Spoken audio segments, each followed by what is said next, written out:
Sementara itu, program anyar pemerintah bernama Tabungan Perumahan Rakyat alias Tapera banjir kritikan hingga penolakan dari golongan pekerja maupun kalangan pengusaha. Di Surabaya, sejumlah pekerja dengan besaran upah minimum kabupaten atau kota mengaku keberatan jika potongan gaji untuk Tapera jadi diberlakukan. Tinggal bersama ibu dan keponakannya dalam satu rumah, Ayu yang berprofesi sebagai sales promotion girl di salah satu department store ini ingin memiliki rumah sendiri. Tapi jika gajinya harus dipotong 2,5%, Ayu merasa keberatan.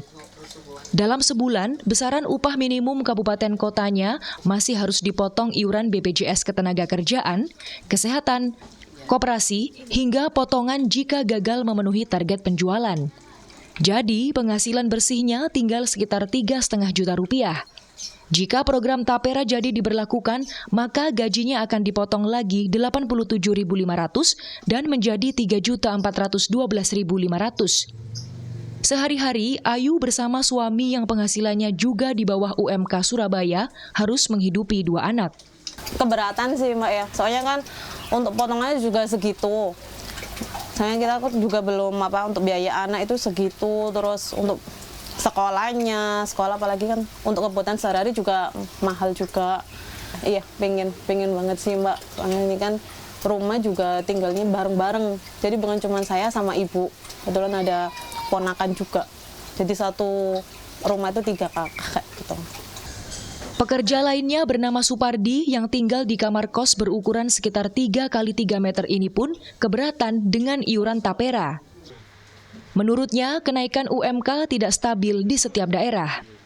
Sehari-hari, satpam pabrik kompor ini harus menafkahi anak-anak dan istrinya yang tinggal di rumah mertua di kampung, serta membiayai hidupnya sendiri di Surabaya.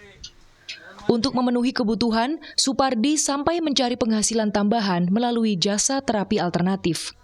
Untuk biaya hidup aja masih kurang dipotong lagi. Gimana?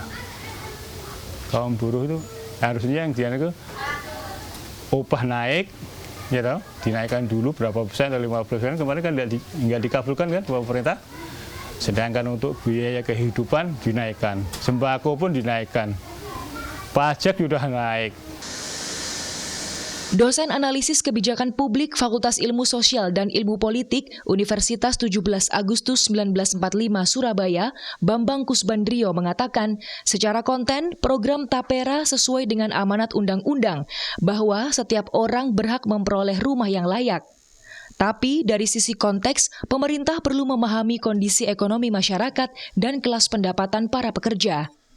Kenaikan pendapatan masyarakat dinilai relatif kecil, tapi tuntutan hidup semakin besar.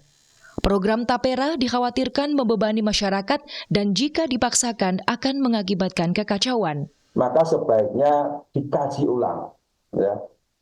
Karena saya melihat belum melihat naskah akademiknya. Bagaimana penelitian tingkat bawah pendapatan itu belum ada, sehingga merasa ujuk-ujuk dipaksakan dan kemudian kalau berpikir pendek ini adalah satu cara untuk semakin meningkatkan APBN aja, pendapatan negara aja, tapi justru dengan cara mengeksploitasi, mengambil dari kekuatan ekonomi yang sudah lemah pada masyarakat. Ini yang saya khawatir supaya itu tidak akan bisa. Bambang menambahkan para pemberi upah juga terbebani dengan kenaikan UMK dan subsidi iuran Tapera.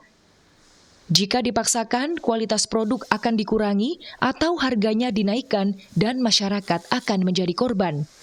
Kanzata Marindora, Herudi Sudarmanto, Surabaya, Jawa Timur.